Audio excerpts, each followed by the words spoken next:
சூரத்துல் பக்ரா வசனம் 118. அல்லாஹ் எங்களிடம் பேசக்கூடாதா அல்லது எங்களுக்கு பெரிய அளவில் ஒரு சான்று வரக்கூடாதா என்று அறியாதவர்கள் கேட்கிறார்கள்.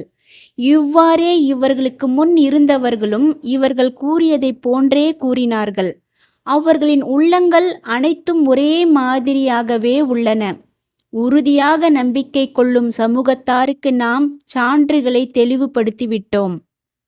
இப்னு அப்பாஸ் ரதியல்லாஹு அன்ஹு அவர்கள் கூறியதாவது, அல்லாஹ்வின் தூதர் ஸல்லல்லாஹு அலைஹி வஸல்லம் அவர்களிடம் ராஃபியூ பின் ஹுரைமலா என்னும் யூதர், முஹம்மதே, நீங்கள் கூறுவதைப் போன்று உண்மையில் அல்லாஹ்வின் தூதராக நீங்கள் இருந்தால் அல்லாஹ்விடம் சொல்லுங்கள், அவன் எங்களிடம் பேச வேண்டும், அவனது வார்த்தைகளை நாங்கள் செவியுற வேண்டும் என்று கூறினார். இது தொடர்பாகவே இவ்வசனத்தை அல்லாஹ் அருளினான். இவ்வாறு கிறிஸ்தவர்கள் கேட்டார்கள் என முஜாஹித் ரஹ்மத்துல்லாஹி அலைஹி அவர்கள் தெரிவிக்கிறார்கள். கதாதா மற்றும் சுத்தி ரஹ்மத்துல்லாஹி அலைஹி ஆகியோர் கூறியிருப்பதாவது, இது அரபு இறை மறுப்பாளர்கள் கூறியதாகும். இவ்வாறே இவர்களுக்கு முன் இருந்தவர்களும் இவர்கள் கூறியதைப் போன்றே கூறினார்கள் என்பது யூதர்கள் மற்றும் கிறிஸ்தவர்களை குறிக்கிறது. கதாதா, சுத்தி ரஹ்மத்துல்லாஹி அலைஹி ஆகியோரின் இந்த கூற்றுக்கும் இவ்வாறு கூறியவர்கள் அரபு இணை வைப்பாளர்கள்தான் என்பதற்கும் பின்வரும் வசனங்கள் வலுவூட்டுகின்றன.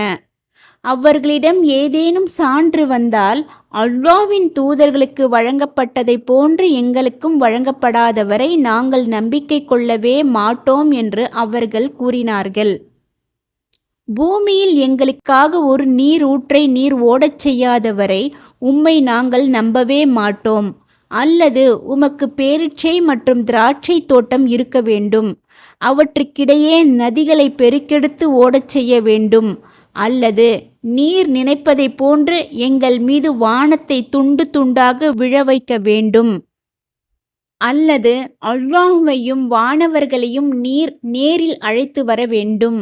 அல்லது தங்கத்தால் ஆன ஒரு வீடு உமக்கு இருக்க வேண்டும். அல்லது நீர் வானத்தில் ஏற வேண்டும்.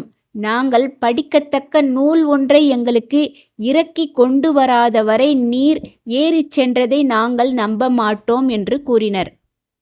நமது சந்திப்பை நம்பாதோர் எங்களிடையே வானவர்கள் இறக்கப்பட வேண்டாமா அல்லது எங்கள் இறைவனை நாங்கள் நேரில் காண வேண்டாமா என்று கேட்கின்றனர். இன்னும் இவை போன்ற வசனங்கள் பல உள்ளன. அரபு இணை வைப்பாளர்கள் பிடிவாதமாகவும் இறை மறுப்போடும் தேவையில்லாதவற்றையெல்லாம் கேட்டு முரண்டு பிடித்ததை இவ்வசனங்கள் தெளிவுபடுத்துகின்றன. இது இறை மறுப்பும் பிடிவாதமும் தவிர வேறில்லை. இவ்வாறுதான் அவர்களுக்கு முன்பிருந்த வேதக்காரர்களும் கேட்டார்கள். அச்சில் வார்த்த உள்ளங்கள். அடுத்து அவர்களின் உள்ளங்கள் அனைத்தும் ஒரே மாதிரியாகவே உள்ளன என்று அல்லாஹ் கூறியுள்ளான். அதாவது இணை வைக்கும் அரபு மக்களின் உள்ளங்கள் இறை மறுப்பிலும் பிடிவாதம் மற்றும் மூர்க்கத்தனத்திலும் அவர்களுக்கு முன் இருந்தவர்களின் உள்ளங்களை ஒத்திருக்கின்றன. இது குறித்து வேறொரு வசனத்தில் பின்வருமாறு அல்லாஹ் குறிப்பிட்டுள்ளான்.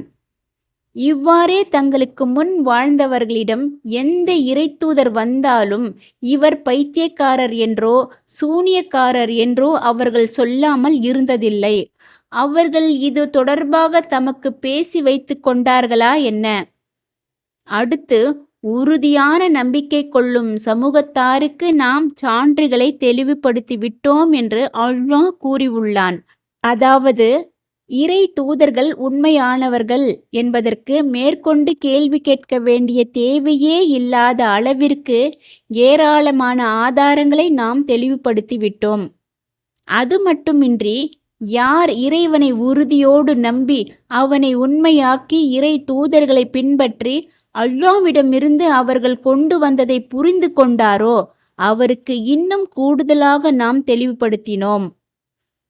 அதே நேரத்தில் யாருடைய உள்ளத்திலும் செவி புலனிலும் அல்லாஹ் முத்திரையிட்டு விட்டானோ, யாருடைய பார்வையில் திரையை ஏற்படுத்தினானோ அவர்கள் தொடர்பாக பின்வருமாறு அல்லாஹ் கூறியுள்ளான்.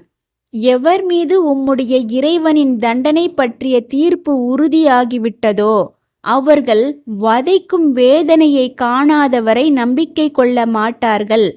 எத்தனை சான்று அவர்களிடம் வந்தாலும் சரியே.